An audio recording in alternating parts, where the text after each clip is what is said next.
Hi everybody, it's Claire back with another project for the Scrap FX design team. Again, I'm playing in the Junk Journal craft kit and working on just one single page in that journal.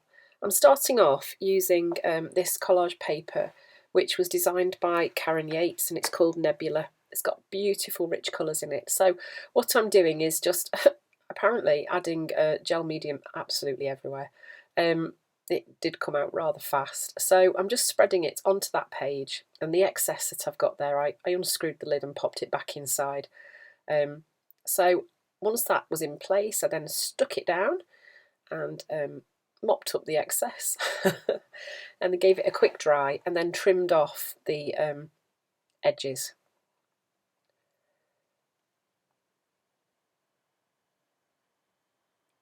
So once the edges were gone, dried it even more just to make sure that it wasn't going to tear or move, because when it's still wet it can do that, can't it? So gave it a really good dry just to make sure it was nice and ready for what we were going to do next. Then I used the number collage stencil and some white paint. I'm just adding some stenciling onto that background. So like I've said in a previous video, using a ready-made collage background is a really good way to get started on a journal page if you're not sure kind of what you want to do. It gives you a great starting point, and absolutely there's nothing to say that you can't then stencil onto those and add more interest onto the background that's already there. I love the colours in this one. They're kind of some of my favourite colours. I'm very often drawn to purples and blues. Here I'm just adding a bit of lapis into the white just to make another sort of shade of blue, just a really pale one. And then this one is going to be used through the nodules stencil. I always want to call it the noodles, I don't know why, but nodules stencil. And again I'm just adding some areas of stenciling, and I'm overlapping with the stenciling that I did the first time.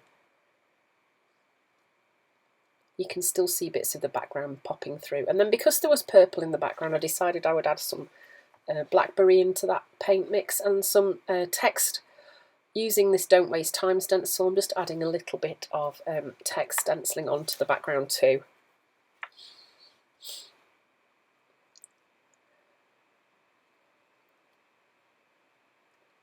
Right, so this is the Men of Letters collage paper from Scrap FX.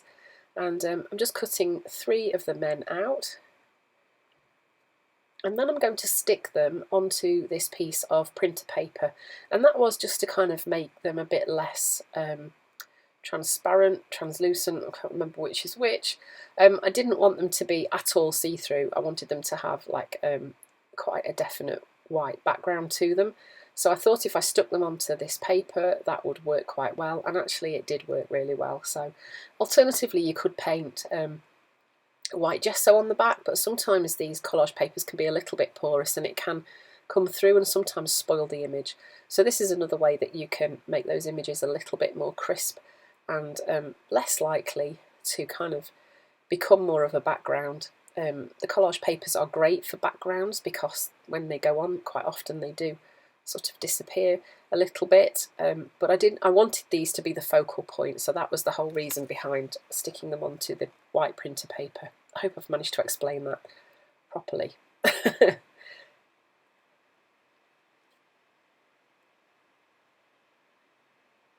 Right, and then I decided that I only wanted half of that man because 3 of them was taking up too much page. I definitely wanted 3 figures there. So I'm sticking them in place using a glue stick. And he's just kind of peeping off the page, and then I'm going to overlap them.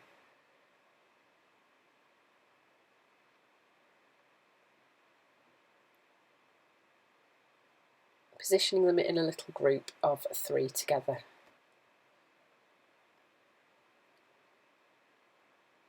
And this is the Be Bold chipboard piece, and I'm just adding some magenta first on there. I thought that might be bright enough. It's such a pretty pink from Dina Wakley Media, but I decided, I think, that I ended up using my favourite permanent red violet light from Amsterdam Acrylic because it just wasn't popping enough really. this is a little bit of a richer pink than the magenta. Okay, and then I stapled that in place using the Tim Holtz Tiny Attacher.